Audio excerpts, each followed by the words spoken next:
Si Coco itong gamit ko, ako. Ha? Yung 850. Ano? Mga pwede, may pwede doon. Meron doon. Balik na yun. Final na to, black. Yun na naman sila bilang yung silver na yun, ano? Yes, sir. Silver and black. Meron din two-tone. Sir, pasuyo nga yung remote sandali. Ito yan? Yung malaki, sir. Patay ko lang yung TV. Bluetooth connecting.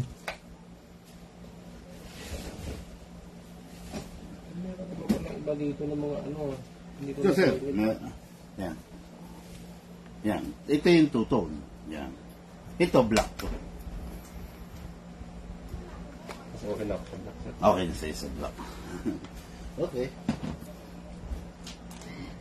Oh. Pati-test fire rin kita, sir. Okay guys, good day mga ka-airsoft, good day mga kabigman. Ngayon magre-review and unbox na naman tayo. At syempre, ayun, may guest na naman tayo rito. No? Yung guest natin, hahayaan natin siyang makapag-test fire ng unit na i-unbox natin. Okay? Nakikita niyo naman sa aking mahiwagang estante.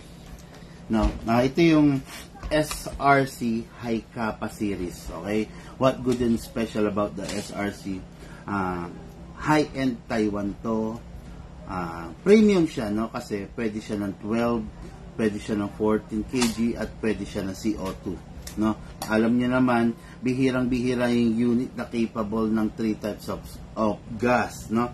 Mostly 12 kg lang, tulad nila John Wick, pan 12 kg lang. Pero ito kasi, pwede talaga siya sa lahat ng klase ng gas, no? Okay, then start na natin, sir. Okay? Oh guys, may guest tayo rito, no? Biglaan pa rin dumating, walang booking. Okay. Ang ating ka-airsoft. Hello, sir. Good afternoon. Okay. Okay. Gusto ni sir mag-test fire, no? Kahit gunman para may nagagamit, no? Gusto niya mag-test fire, then siguro eventually kukuha siya. Okay. Okay, anyway, sige.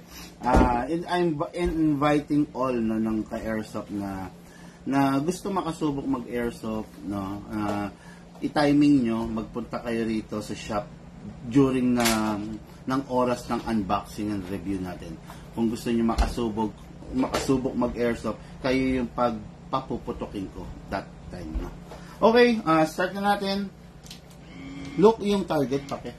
Okay, sir, this is your unit, no? SRCI Kappa full block. Meron lang ako isang tip pala, sir. Tuwing pasmado ba yung kamay, hindi naman? Minsan. Minsan.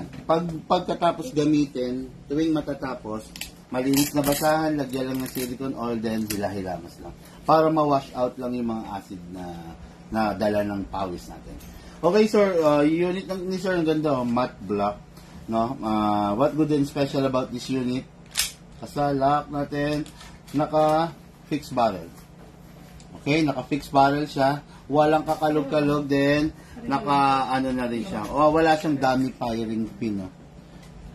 Yan. Kung makikita nyo, ibang-iba yan. No? Kasi may dummy firing pin, minsan nagiging cause ng pagkasira ng unit. Nakakalas, lumuluwang. Pero siya wala siyang dummy firing pin. Ang nakalagay sa kanya, hammer plate. No? Yung sa hammer niya, may plate na binabanggaan, kaya hindi siya prone sa pagkasira. Tapos upgraded na rin to, no? Naka-repair half-up rubber to. Okay? Sa mga nakakaalam, malamang alam nyo kung ano yung repair na half-up rubber, upgraded version yon. Tapos naka-fixed barrel pa siya. Napakasarap, napakaganda, sulit na sulit sa unit. Okay? Sir, this is the magazine, maximum of 27 rounds. Pero ang allowed lang na ilagay 20 to 23. Para yung spring, hindi naman ganong mag-loose, ma-stress, sir. Tama ka din, sir. Ito, sir, ito yung output valve. Ito inlet valve. Inlet, dito papasok yung hangin mamaya. Output valve, ito papaluin to para maglabas siya ng gas. Para mag-perform ng blowback pumutok. Press natin, sir.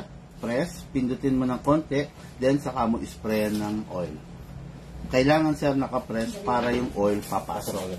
Tapos dito rin, sir. Okay. Ah, nagtitinda sila ng saging? Oh, sir. Saan, sir? Sa pier po. Pierre. Ah, Pierre, hindi dito sa atin. Hindi po. Ah, kasi kumpare ko kasi si Olan eh. Nagbebenta ng saging sa garden. Sa garden. Ah, yung ano, yung doon sa nursery ng halaman ni Kapitan. Mindanao po yun eh. Tapos, Yan, nagbebenta siya. May supplier sa dyan. Yun nga sir ewan ko, Baka sa Pierre din siya kumukuha. hindi sir sa mga bayan-bayan, oo. Tapos sa siya nagtitinda. Umuubos daw ng 2 tonelada, mga gano'n ba talaga yun? opo, pagka dati nga nung araw po, ang kuha sa pier, mga talagang, 3 tons, 5 Bultuhan, tons. no, gano'n. Okay, balik airsoft muna tayo. Ang dami nakikinig. Live yan, sir? Oh, naka-live yan, sir. Kaya ka ba? Meron tayong nanonood sa'yo ngayon, 59 viewers. Pero yung 59. Guys, sana all. okay Live na? pala si sir.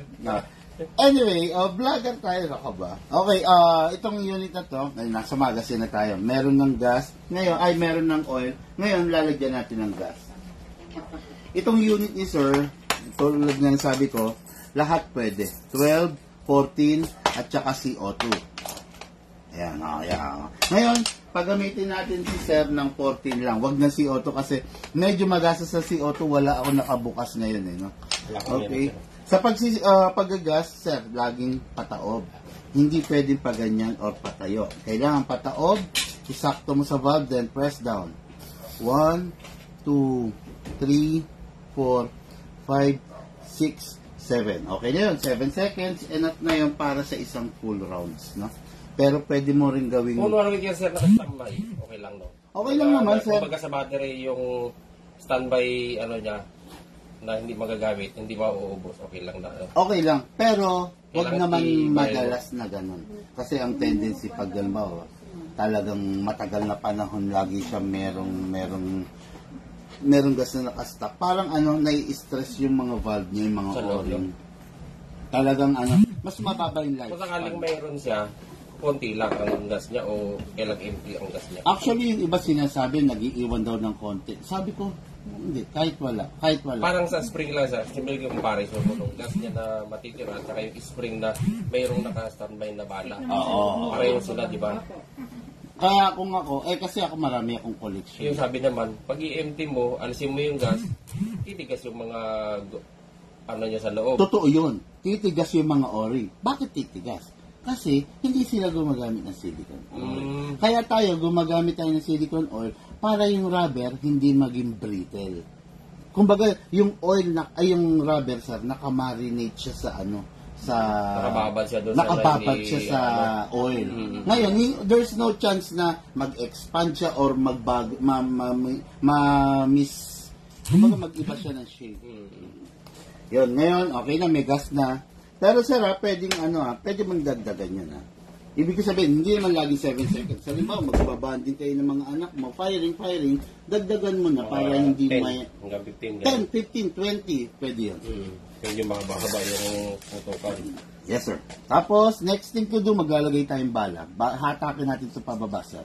Ngayon, ingatan mo to, yung iba na bibitawan to, anong nangyayari na babasag to? Madali siya mababa. Matibay naman kaya, sir. ABS plastic lang kasi ito, sir. Yes, sir. Ngayon, kung sakali, atakin mo siya pababa, itong right thumb, lagay mo siya rito. Parang may protection. Para siya yung sasalo. Kung sakaling mahina. Okay? Hatak din. Dito mo shoot yung bala, sir. Ngayon, kung wala ka reloader, tinatanong mo kanina kung madali lang ba, isa-isa. Ganyan. Pero pag may reloader ka,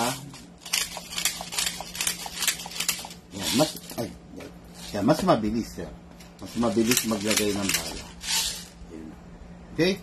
Sir, hindi ko na ganun pupunuin dahil tulad nga ng sabi ko para wag mag-loose yung spring. Okay? Ayan. Maximum, ilan nakalagay? 2, 4, 6, 8, 10, 12, 14, 16, 18, 20, 22, 24. Maximum nito is 27. Ayan pa yung slot pa, 10, 5, 10, 6, 7. Actually, 28 to 29 pa nga yata.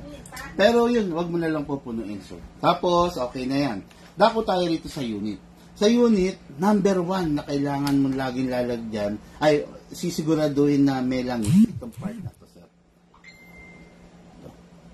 Okay? Kasa natin. Ilak natin manually kasi mag-o-oil tayo dito. Okay, yan. Tayo punasa mo lang. Then, ito, sir. Yung nozzle. Okay, yan lang. Yan na yun. Okay na yun, sir. Then, parang sa live pa rin, release. Then, rest. Huwag ipapasok yung magazine nang nakababa na agad to kasi pwedeng mag-malfunction, pumutok. Kung saan man nakatutok, tatamaan. Tapos, present ang beaver tail. Working to sa ngayon. Just in case, pwede mo rin ipa-bypass, pwede natin i-disable. Pero mas maganda yung may beaver tail. Basta, you need to press this with your palm para mag-firing. Pag hindi mo siya na-press, mag-o-open bolt siya. Parang protection. Yes, sir. Same as light. Ngayon, pasok. Kasa. Ready to fire. Finger trigger out. Pag ipapasa yung unit sa anak, papahawak sa anak, ibibigay mo. Make sure bago may abot naka-safe. Then, yung anak na or yung magre-receive, yung puputok, ang mag-unlock. Okay?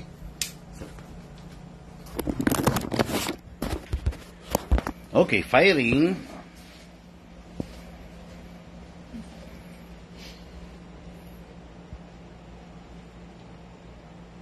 Tigas mo talaga ang ano nito? Sir, naka-safe. Okay. Okay. Di ba nga sabi ko, ikaw talaga. Pasaway ito. Yung momentum eh. Yun.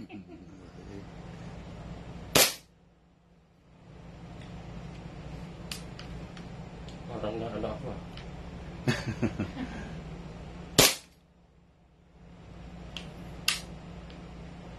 Yari, sir. Okay. Alam ko na. Hindi mo kasa mo ulit, sir. Kasa mo ulit, sir. Okay. Yan, then. Ayan, sir. Sige, sir. Bitawan mo yung trigger, sir, every time na ano. Okay. Sige, sir. Release mo yung trigger, sir. Para, okay, yun.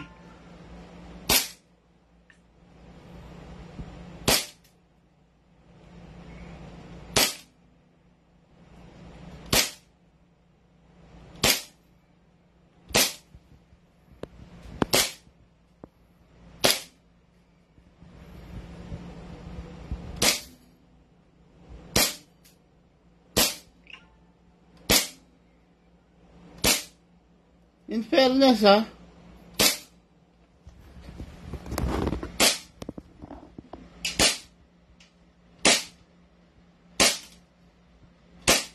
Okay, open bolt dahil wala ng bala. Parang naninibago ka, sir, ah. Matagal bang hindi pumutok? Isang taon na. Pero, in fairness, oh, well, not bad. Ito pa ako sa Tomsgi. Wala ako nagbayaran last year eh. Na-expire ang BTC ko. Yan, niloloko mo ko, isang taon hindi pumutok. Oh, Tingnan mo nga, oh. Isang taon ako, sir. No, humble. Pero isang taon. Isang taon na. Kasi na-expire ang BTC ko, hindi na ako pumunta doon. Sabi ko ba, i-apply pa ng PTC yung... 1 year nang expired yung PTC namin. Kaya wala na kami na. Sir, malapit naman, sir, eh. Meron lang akong tanong. Actually, hindi ko to alam, ha. Kung, alimbawa, pwede bang mag-firing sa isang range ang taong walang LTAP? Hindi. Pwede daw. Halimbawa pupunta ka talagang doon. gusto mo lang munang ma-familiarize, di ba? Opo. Papahawakan ka ba nila? Pwede ka mag-firing? Opo daw. Yung iba inaano nila, pinapayagan nila. Sure ba? Kailangan lang po LTOC pag bibili ka. Kailangan ng pag-aaral. Pag mag-own ka na. Pag mag-own ka na. Pero kung yung Gusto mo lang mag-firing ka lang mag-firing muna. ka. Kahit wala po. Kahit Kunwari, wala. Kahit firing- unang beses, firing pangalawa, range, pangatlo, okay lang. Okay lang. Opo. At least, Pero hindi ka magkakaroon ng baril. Wala kang... hindi ka. Opo. May tanong niya lang na pwede ka mag-firing ng wala Kung kang... pwede, may Yung mag-firing. iba, inaano nila. Kasi ako, bago ako nag-firing, gumawa muna ako. Hindi ko alam na hindi pala pwede. Na pwede Pwede pala. daw. Pwede. Oh, Yung ibang race, mahigpit naman eh. Nila payagan. Kailangan yata parang ipe-present mo muna yan, di ba? Mm. Pero dito sa atin, Pwedeng hindi eh. Sa Atoms yata, pwede. pwede. Parang hindi ko lang maano. Kasi gusto kong dalhin yung mga bata pag ano, kaya lang magastos. kasi ikaw marunong ka naman Mahal na eh. yun. Mayroon ka naman kasi limit. Mahal ng ano ngayon. Ang mahal ng bahay. Pagkano sa atin, 25, di ba? 25. Kaysa pa nga ako ron, eh. 100 rounds, bitin pa yun eh. Minsan 30 nga pagka sa kanila yung bibili mo yung 30? Reload, medyo mura-mura. Hindi naman pwedeng reload sa pangit atin. yung reel ko. Oh, hindi Yung pwede sa sisig ko, hindi pwede. sayang, Sayang. masisira. Tinisting ko lang yung mga, siguro mga 5 rounds nung ginamit ko na reload. Doon sa meron sila eh. Naubos. Gusto ko pa eh. Isang maximum ako yung 50. Nakakabitin eh, no? Nabitin ako Oo eh. nga eh. Nag-iinit ka pa lang doon sa 100 rounds eh. Oo, malamang. Mag-reload nga ako. Last mukhang lima. Okay guys, na-open bolt yung unit. Kasi wala ng bala. Next thing to do, release magazine, then release the slide. Then rest the hammer by pressing the trigger. Tapos, unit lifetime service warranty. Yung mga nangangati yung kamay dyan, no, gunman ngayon, mag-airsoft na kayo kasi kahit sa backyard nyo, pwedeng, you know, alis na ganun, no? Meron akong Yun. Yun. Tapos, yun. Ganda ng unit niya. Full black. Mukhang totoo talaga. No? Kaya, syempre, ingat pa rin. Okay, guys. Kasi baka hulihin eh. Yeah. Friendly reminder ulit, no, para sa inyo. Always mag-ingat. Okay? Nasa gun ban period tayo. Barrel, hanggat maaari, wag nang i-travel, wag nang dadalhin. No? Hanggat maaari, put it on a gun bag. Not on a box or sa gun case. Obvious na baril. Gun bag or any sling bag. Yon, then tabi niyong gusto. Okay? Guys, thank you and have a blessed day. Lahat po tayo nagmula sa iba't ibang larangan. Pinagbuklod, pinag-isa ng isang libangan. Yun ang paglalaro ng airsoft. Patid sa inyo ng inyong lingkod, Bigman. Actually, may ilalive pa ako mamaya. Yung competition series natin, no? Na ito, napakaganda. Ilalive ko mamaya para sa ating ka-airsoft from Tagasan? Cavite. Cavite. Hindi na sige, Hindi, Cavite. ano, Okay na. Mamaya magkita-kita po ulit tayo. Pangalawang unit niya na yun po. Okay, thank you guys.